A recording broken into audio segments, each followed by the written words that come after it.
Good day, my fellow Tesseract leaders, and welcome to the final installment of the Tesseract Project Monitoring and Reports. It's part of our long-term plan for professional development of the math leaders. That's us, so we can lead those math teachers who will lead our math students. The purpose of the Tesseract Project: to radically improve the math education at our schools through focused, customized professional development of our leadership. And we're looking at, now that we're going to put together all the previous 10 components that we've talked about and discussed and you've worked on in your plan, how now are we going to monitor and basically facilitate that improvement? What are we going to be looking at, and what kind of data are we going to collect, and how are we going to get it? So those three axioms, one last time. Students don't improve on the left there till those teachers improve on the right. Teachers on the right don't improve until our leadership improves. And the systems are getting exactly the results they were designed to get. And I love this icon. I saved it for last.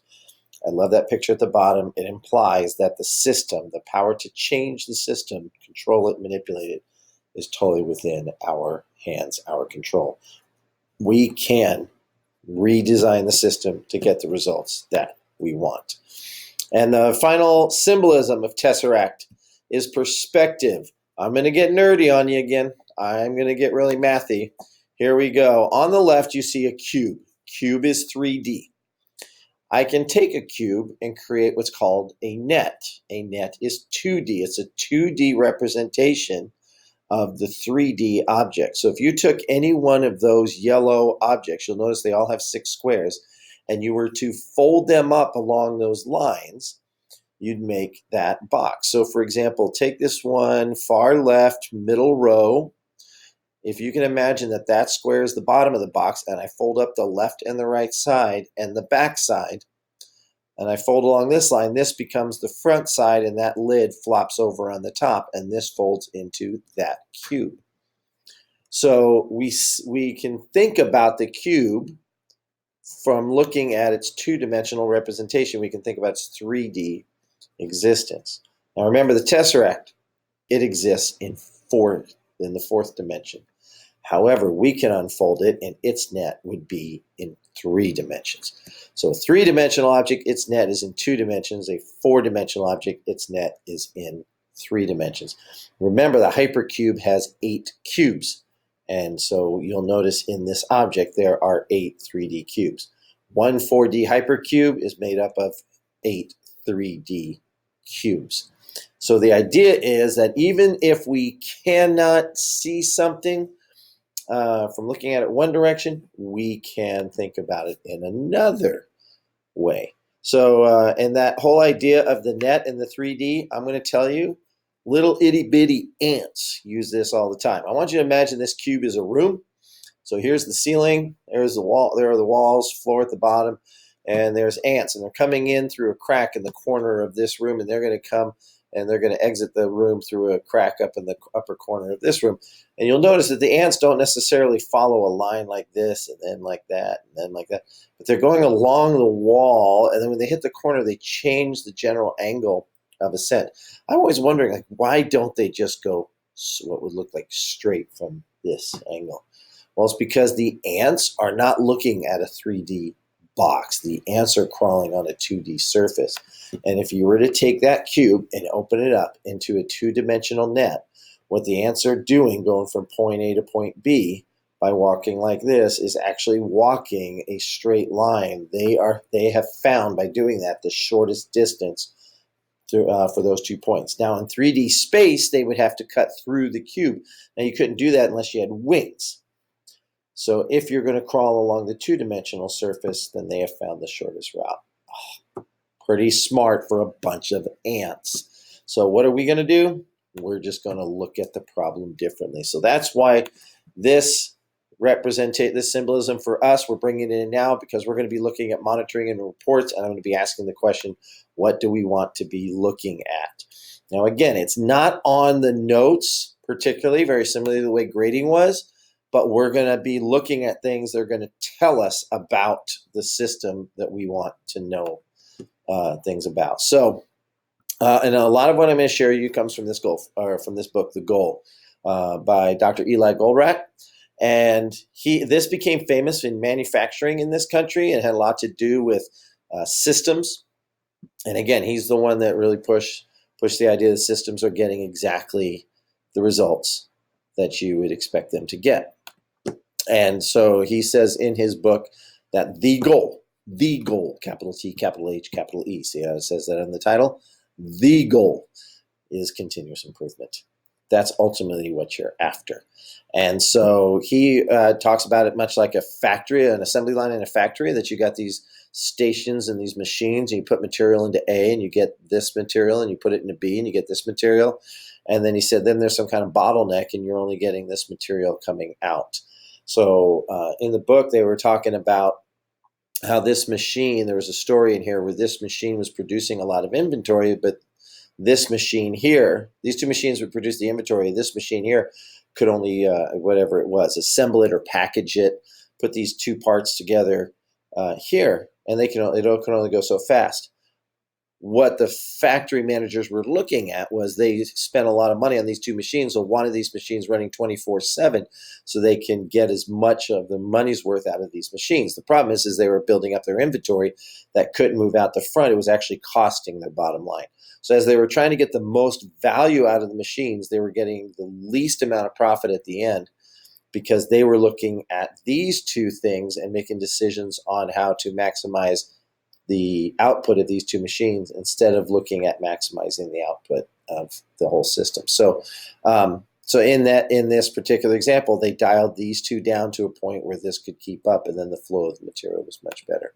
So that's what we're going to be looking at here. I want you thinking about some of these things. Here's me just framing the dialogue again. I want you to think about how we're going to communicate. You are going to communicate, your team, communicate the mission, vision, and the big, hairy, audacious goals that we talked about at the onset of this project. How are you going to communicate that? Because it doesn't matter if you sit down and talk about them if the staff doesn't know what they are. We're talking about 100% gradebook in the no options piece. So if you choose to say that, yes, we're going to make sure that all teachers are engaging all kids in lessons, and all teachers are, we're going to really work towards getting all teachers to make sure that all kids have all their assignments.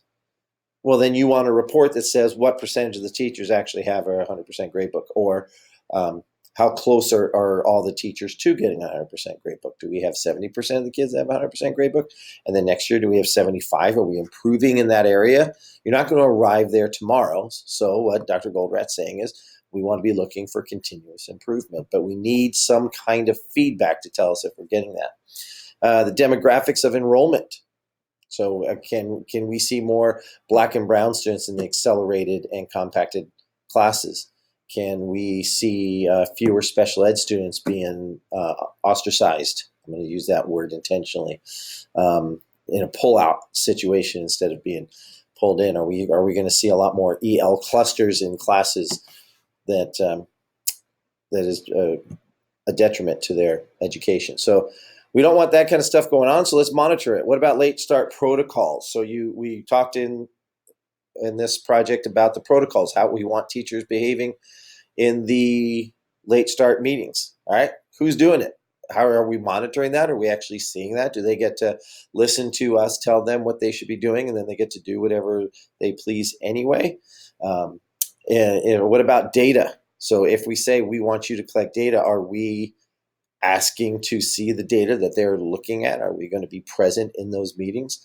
Are we going to ask for reports on the discussions of those meetings? That kind of stuff. Intervention has three parts. Intervention enrollment. How many kids are actually enrolled in these interventions? Remember, it should only be 15%, approximately.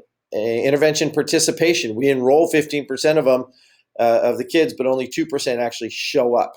Like, what's going on? How are we going to make sure that kids that we assign to intervention actually go?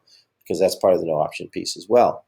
And then intervention effectiveness. So we've enrolled these, we've identified the kids, we've enrolled them, and we've insisted that they attend. Great. Is it working? How do we know? What kinds of things do we want to measure? Do we want to measure classroom grades? Do we want to measure prerequisite skills, pre and post test in this course. What is it? I'm not telling you what it is. I'm just saying you may want to have a report and be looking at your effectiveness of intervention. And then the last two things on here that I want to share with you. Some I've learned over the last couple of years that's really intrigued me. And that is called leading and lagging indicators. And where this comes in, and I know this from coaching, that in the first 1 to 2 years of math coaching, we see very little increase in data because the first 2 years is all about relationships and building systems and protocols. And so we don't see any kind of bumps in data until the third and fourth year, and the real spikes come in the fifth and the sixth. So here we have this 6-year plan. We're not going to see any serious upward tick until the third or fourth year, and we won't see real growth until the fifth or the sixth year. Those are the lagging indicators. And when I say growth, I'm assuming we're looking at data of some manifestation of student improvement, CASP scores, AP tests, graduation rates and attendance rates, discipline suspensions, that kind of stuff. So what are the lagging indicators that we really want to improve upon? Lagging meaning we know that they're not going to happen for a while. So what are we going to look at now so we can say we're moving towards those goals? And this is the tricky one because you have to gamble on things that you have such confidence in that if we focus on this and we monitor this and we collect data and report back to the teachers on this, that we believe these things will lead to an increase in the lagging indicators. So hopefully I've given you enough to think about what those leading indicators would be. And but my point is, of these things, which ones are leading indicators, which ones are lagging? The leadings go in the years 1 and 2. Then we start creeping up 3 and 4, and then the lagging indicators start coming in 3, 4, 5, and 6. And then what else? There's certainly plenty to do in this endeavor of ours. And so what else have I not thought of, have not spoken of? It's your plan. You get to put it in there. I would encourage you in the comments in Google Classroom to share that out with others. Whoo! So you're looking at this bottom line right here. That's what we're going to do. The bottom line, monitoring and reporting. Now that we've done all these things, how are we going to make sure that everything's moving forward? You have one last Desmos card sort. There's the code there, and you're going to put it in your 6-year plan. So let's do it, folks. Let's put this together, each one of us, and then come together at 1 o'clock on the 21st and share ideas so we can go out there and change this world. I'm really looking forward to seeing what you bring to our meeting in person in a week. Take care, all. Bye-bye.